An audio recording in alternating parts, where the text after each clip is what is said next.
Yeah, so quick introduction. I mean, the word parametric design is always kind of thrown around, and to describe, this kind of new computer-aided digital design. And this is just a quick Google search of parametric design, and you can see, I mean, there's quite a kind of organic, unbuildable kind of quality to a lot of these. And in a way, I mean, I'm kind of feel uncomfortable of calling everything parametric design because in a way for me any good design is parametric. I mean, if parameters, you use parameters to inform your design, use something specific, if it's a brief, if it's ergonomics, if it's ecological data. I mean, anything that can be measured, if it's used to inform a design, that's a good thing. And I don't want to actually have it kind of defined as this kind of very specific formal language. And I want to kind of dispel that in a way. So if we're talking about digitization, we are in a post-COVID world where, I mean, the way I'm speaking to you now obviously has a huge effect on everything. I mean, the COVID has turned on its head pretty much the way we communicate, the way we design, the way we share information. So a lot of sectors have had huge change in the way they do and communicate and realize what their aspirations. This is a study that was made just to put basically how digitized are different sectors in the world today. So you can see that the construction sector is very low on the list. So while other sectors are digitizing fast, obviously the media, finance, all of these are pretty much radically changed the way they're doing what they do. Construction industry, mainly due to the kind of risk-averse nature of the construction industry. I mean, innovation is not seen as something that's necessarily an advantage. There are a lot of people that we talk to are pretty set on their old ways. They don't want to change too much. And in a way, the construction industry does have to catch up with these new tools that are being developed in the architecture industry. The automotive industry is interestingly completely automated. There's a lot of, I mean, you see this also with Tesla and in a lot of examples today that the automotive industry is a few steps ahead of the construction industry. And there's a lot to be learned from them about how they fabricate in a factory and how they connect between a design intent and the ability to fabricate that product.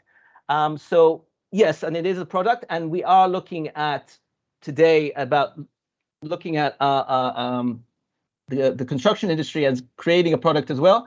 But mostly, I mean, with very few exceptions, most of the construction industry looks like this. I mean, it's a kind of assembly. People are coming on top.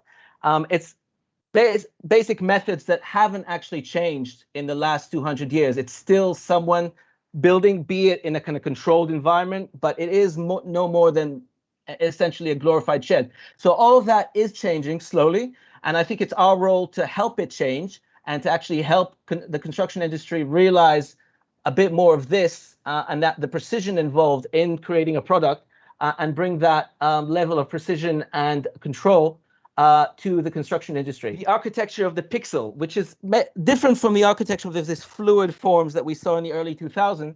And this is taken a lot from creating, similar to, I mean, those of you who know Minecraft, you have a set of available options that the designer basically pre-chooses what he has in his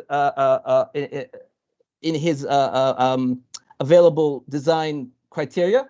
And with that, you create forms that you know that each of these elements actually has a specific price, and they're fabricatable.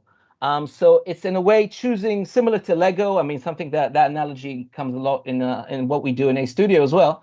But you choose from a set kind of array of options to create quite a lot of variation, but using a controlled parameters.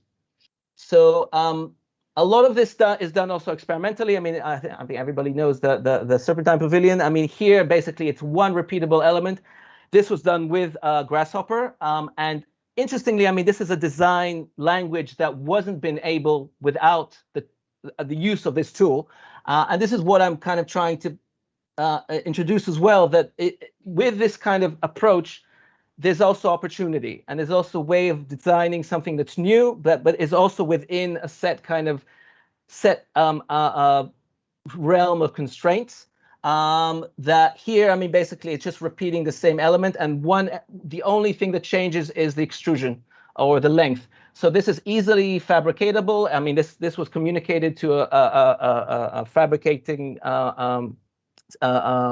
factory, and the assembly was on site, and it was done very quickly. So how do we translate this kind of methods to the construction industry and use this in residential as a means of controlling costs and using similar elements that can be controlled and replicated to bring down our carbon footprint and actually do more with less. Digital design gives us the ability for one person to have multiple outcomes with different tools and actually maximizing that output as much as possible.